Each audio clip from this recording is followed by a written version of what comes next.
Bab 1. Seorang pendeta, jaksa, politikus, dan ilmuwan masuk ke dalam pikiran Anda. Kemajuan tidak mungkin terjadi tanpa perubahan, dan mereka yang tidak dapat mengubah pikiran mereka tidak dapat mengubah apapun. George Bernard Shaw. Anda mungkin tidak mengenal namanya, tetapi Mike Lazaridis telah memiliki dampak yang menentukan pada hidup Anda. Sejak usia dini, jelas bahwa Mike adalah sesuatu yang seperti penyihir elektronik.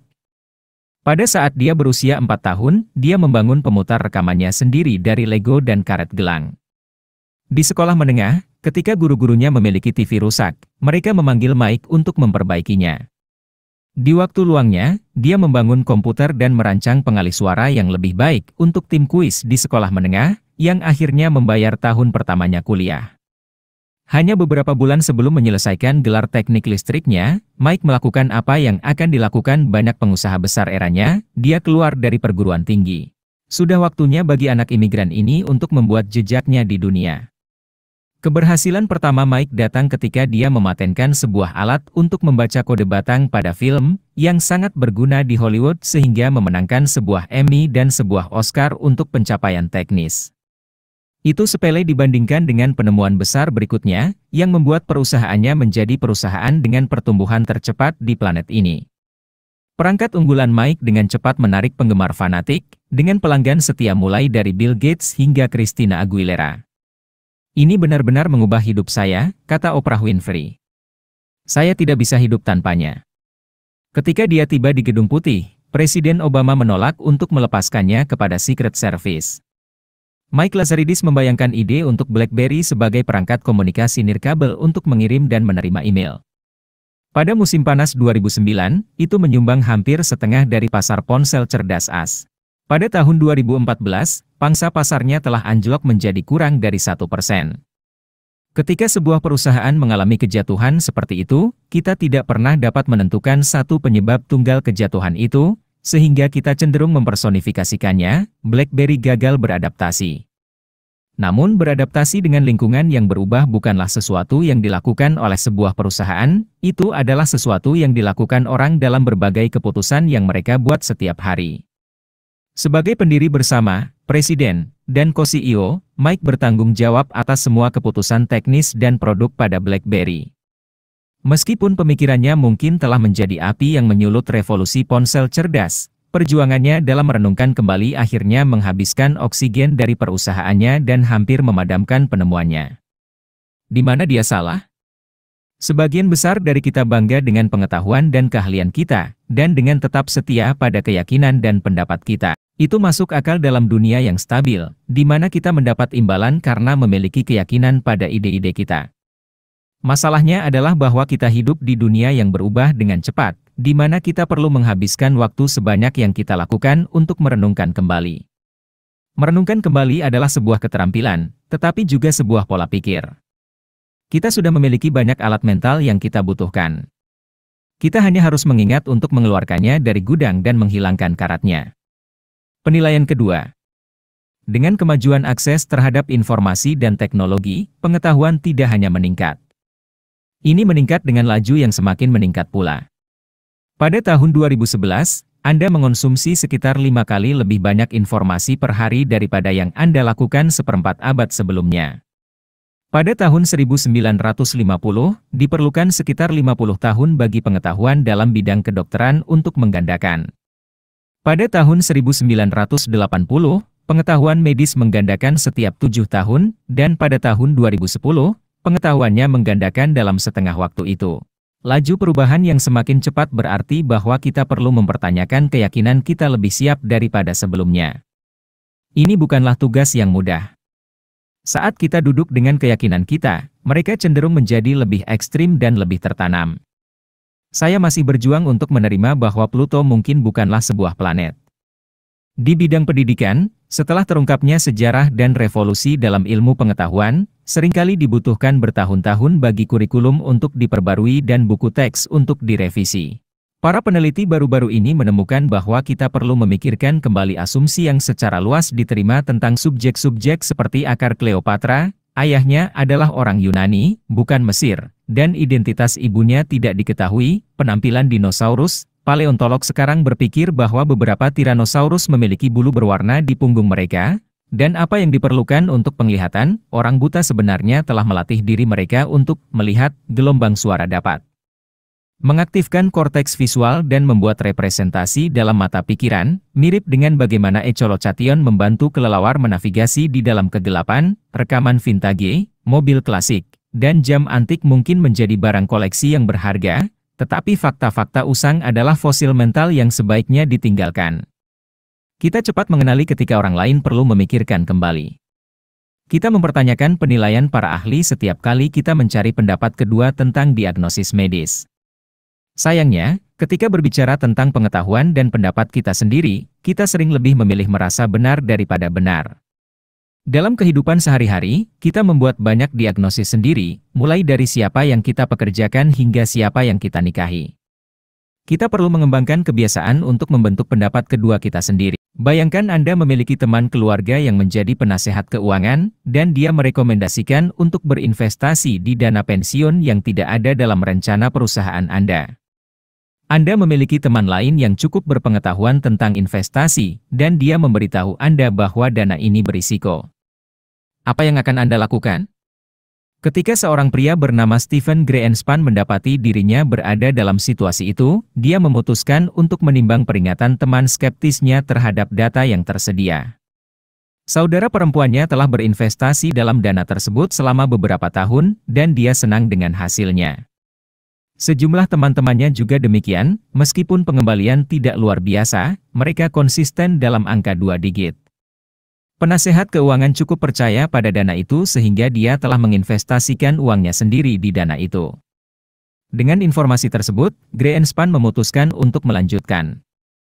Dia melakukan langkah berani, menginvestasikan hampir sepertiga tabungan pensiunnya dalam dana tersebut. Tidak lama kemudian, dia mengetahui bahwa portofolionya telah tumbuh sebesar 25%. Lalu dia kehilangan semuanya dalam semalam ketika dana itu runtuh. Itu adalah skema Ponzi yang dikelola oleh Bernie Madoff.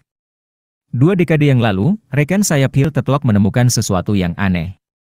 Saat kita berpikir dan berbicara, kita sering masuk ke dalam pola pikir 3 profesi yang berbeda: pendeta, jaksa, dan politisi. Dalam setiap mode ini, kita mengambil identitas tertentu dan menggunakan seperangkat alat yang berbeda.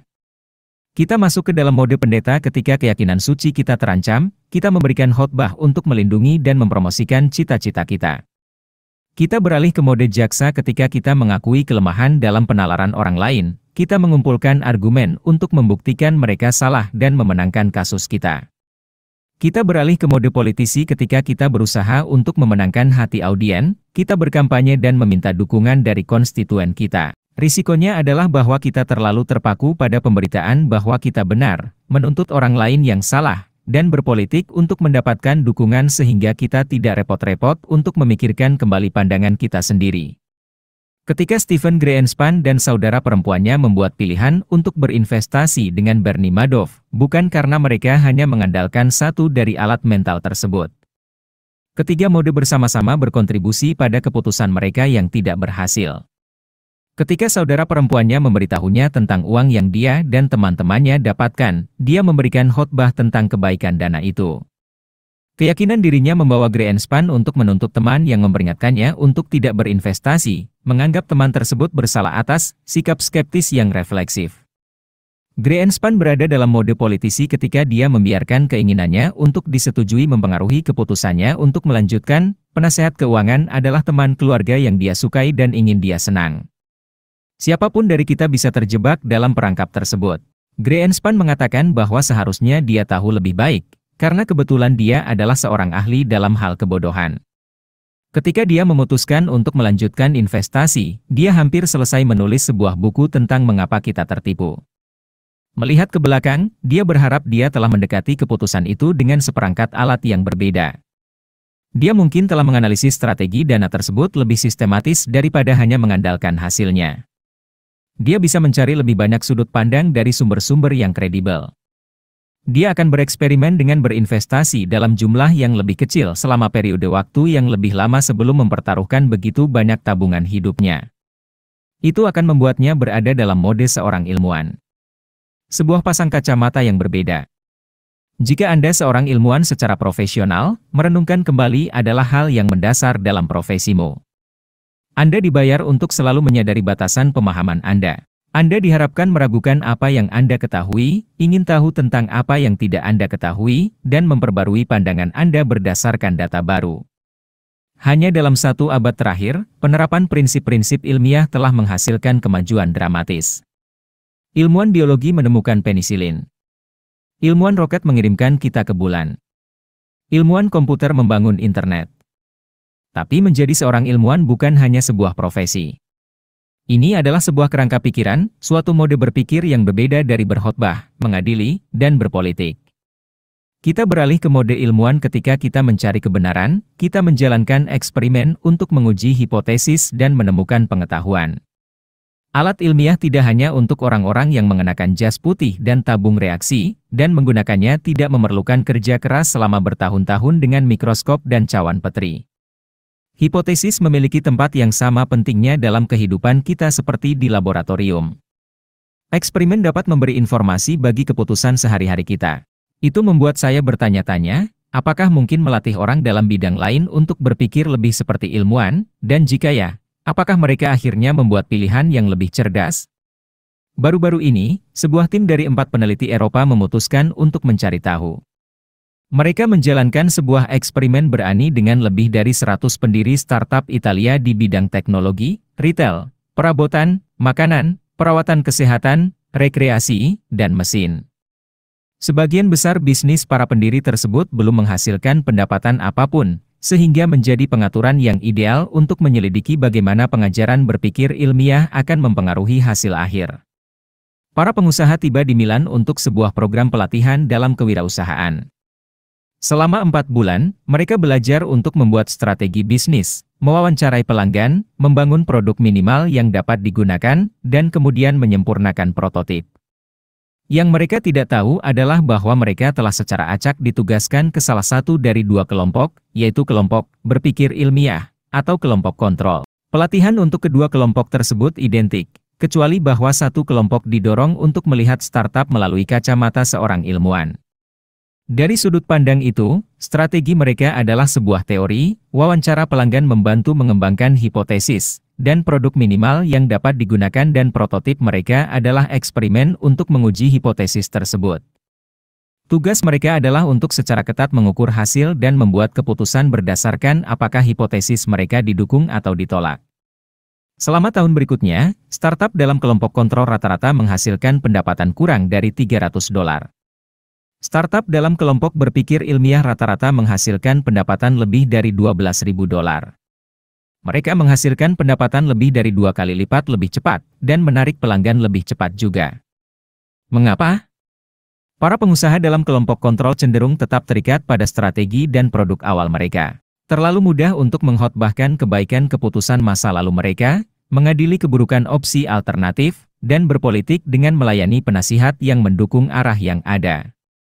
Para pengusaha yang diajari untuk berpikir seperti ilmuwan, sebaliknya, berubah arah lebih dari 2 kali lipat lebih sering. Ketika hipotesis mereka tidak didukung, mereka tahu bahwa sudah waktunya untuk merenungkan kembali model bisnis mereka.